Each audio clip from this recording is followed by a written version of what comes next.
Serikat. Gina, apa kabar sahabatmu si Andri? Bukankah dia juga segera berulang tahun yang ke-23 bulan depan? Tolong sampaikan juga ucapan ulang tahun dariku untuk Andri. Kalian berdua sangat mengesankanku, setidaknya ketika kalian menghadiri kuliah umum yang kuberikan di universitasmu. Kuliah umum yang kubuat cair dengan caraku, tidak bicara di podium, melainkan sambil mondar-mandir di depan mahasiswa, dan siapapun boleh memotong kuliahku dengan pertanyaan maupun pernyataan. Aku ingat pertanyaanmu, demikian juga pertanyaan Andri, sangat kritis.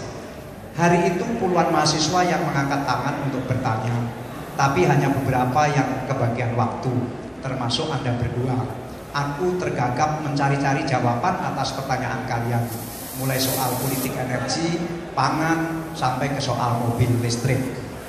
Dari Andri aku tahu bahwa kalian ternyata berteman akrab sebagai sesama aktivis mahasiswa. Makanya kalian terlihat sangat dewasa. Bukan saja kalian sudah pada tahap akhir kuliah, tapi aktivitas Anda di gerakan mahasiswa membuat secara kejiwaan Anda terlihat lebih dewasa. Seorang aktivis memang beda dengan mahasiswa yang sekedar butuh buku. Kalian terlihat lebih berorientasi kepada problem masyarakat yang nyata, bukan hanya bicara soal teori-teori seperti yang dipelajari seorang butuh buku. Waktu itu aku tidak bisa tuntas memberikan penjelasan. Waktu tidak cukup. Pembicara sebelumku begitu panjang berbicara, menghabiskan jatah waktuku. Tidak mengapa, toh waktu itu setelah minta foto bersama di depan kampus, kalian memberikan alamat email kepadaku. Melalui email itulah sekarang aku bisa bersurat pada kalian. Aku selalu membayangkan Gina segera lulus tahun ini dan terjun ke dunia kerja tahun depan. Seperti juga Andri yang meskipun sudah lulus tahun lalu, tapi masih sering ke kampus mengurus kegiatan mahasiswa. Aku tidak tahu kalian ingin jadi pegawai, melanjutkan kuliah, atau ingin mandiri menjadi profesional, atau juga jadi pengusaha. Dalam hati kecilku aku berharap yang terakhir itu, jadi pengusaha. Sebaliknya, aku sangat khawatir kalau kalian tertarik menjadi politisi. Semoga tidak ya. Masyarakat sudah kian muak pada politik dan begitu kesal terhadap politisi. Masa kalian mau terjun ke bidang yang begitu dibenci oleh masyarakat? Negara ini sudah terlalu banyak politisinya. Tentu aku tidak rela kalian jadi politisi. Demikian juga negara ini begitu banyak, begitu birokratisnya. Masa kalian ingin jadi birokrat? Aku tidak melihat kalian cocok jadi birokrat. Pikiran kalian yang setengah liar itu, kreativitas kalian yang begitu kuat, dan kecerdasan kalian yang sangat menonjol, rasanya rugi kalau kalian jadi birokrat.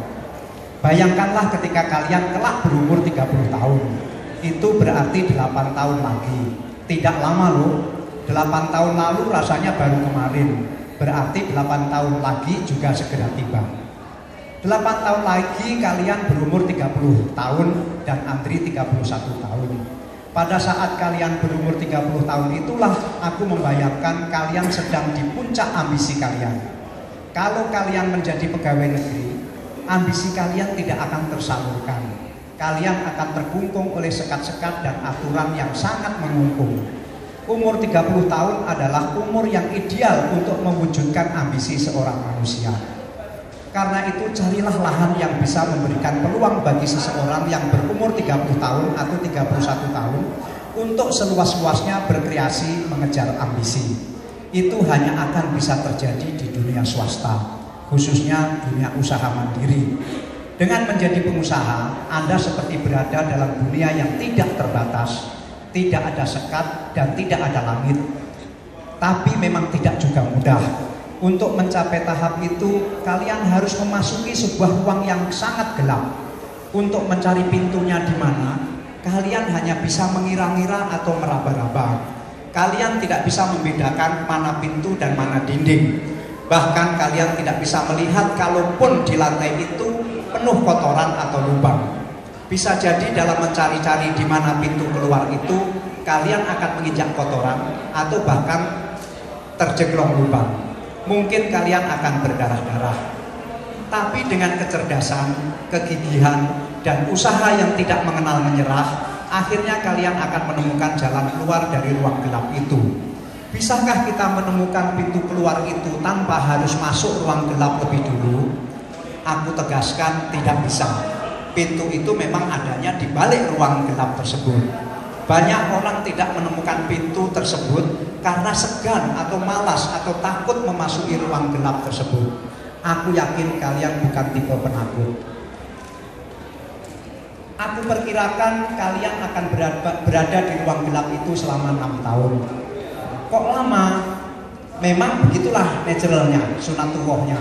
Di dalam kegelapan itu kalian banyak sekali belajar terkena kotoran, terkena lubang, terkena paku, dan bahkan kebentur dinding yang sampai membuat kalian pingsan.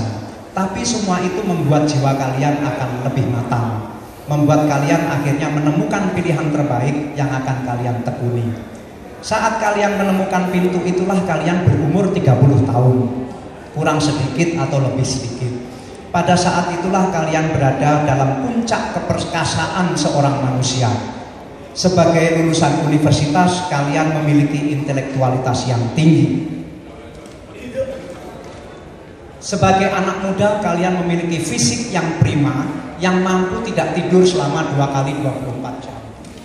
Tidak seperti aku yang sudah berumur 61 tahun. Tidak tidur 1 malam penuh saja sudah masuk angin. Kalian di umur 30-an tahun memiliki fisik yang tidak bisa dilawan siapapun. Saat itulah kalian bisa bekerja siang malam untuk mengejar ambisi kalian. Intelektualitas kalian punya, kekuatan fisik kalian punya. Lalu dengan 6 tahun berada di ruang pencarian yang gelap itu, kalian sudah sangat matang. Intelek, muda, matang. Itulah 3 gelar kalian yang utama. Yang lain-lain hanya embel-embel. Gina, waktu aku berumur 30 tahun, aku hanya memiliki 2 dari 3 gelar yang kalian miliki itu, muda dan matang. Tapi tidak memiliki intelektualitas yang cukup seperti kalian, karena aku hanya lulusan SMA, tepatnya Madrasah Aliyah. Itulah sebabnya Gina, Anda maupun Andri akan lebih sukses dari aku. Kalian punya modal lebih, asal kalian tahu bagaimana memanfaatkan umur antara kalian tamat universitas sampai kalian berumur 30 tahun itu. Bahkan ada satu modal lagi yang tidak aku miliki dulu, yakni kondisi ekonomi negara. Waktu aku berumur 30 tahun, ekonomi Indonesia masih sangat tertinggal. Pendapatan per kapita penduduk kita dulu mungkin baru $300. Artinya tidak banyak peluang yang tersedia bagiku. Namun ketika kalian berumur 31 tahun nanti, dan sekali lagi itu tidak lama lagi akan terjadi, ekonomi Indonesia sudah sangat maju. Setidaknya sudah 2 kali lipat dari ekonomi Indonesia sekarang. Kue ekonomi Indonesia luar biasa besarnya. Berarti kesempatan kalian berkiprah di bidang ekonomi ibaratnya kalian menemukan kolam yang sangat luas yang penuh dengan ikan. Kalian bisa mendapatkan ikan sebanyak-banyaknya. Meskipun bisa juga kalian dimakan oleh ikan-ikan itu. Ini kalau kalian tidak menyiapkan diri bagaimana hidup di kolam ikan yang sangat besar. Sekarang saja pendapatan per kapita rakyat Indonesia sudah $3.500. Sudah 10 kali lipat lebih besar dari waktu aku berumur 31 tahun dulu. Ibaratnya kolam ikannya sekarang sudah 10 kali lipat lebih besar. Ketika kalian berumur 31 tahun nanti, kolamnya sudah 20 kali lebih besar dari zamanku dulu. Gina, aku tidak akan mempengaruhi Anda, juga Andri. Kalian punya pikiran sendiri dan punya pilihan hidup sendiri. Aku hanya memberikan gambaran mengenai pilihan-pilihan yang mungkin terjadi. Kalian sendirilah yang memilihnya. Setidaknya aku merasa lega bisa menjawab pertanyaan kalian saat kuliah umum itu. Titik, selesai, habis. Tanggung jawabku sudah tuntas. Pertanyaan kalian sudah kujawab. Tapi kalau Gina punya waktu untuk memberikan komentar atas jawabanku ini, aku akan lebih senang. Salam Dahlan Iskan.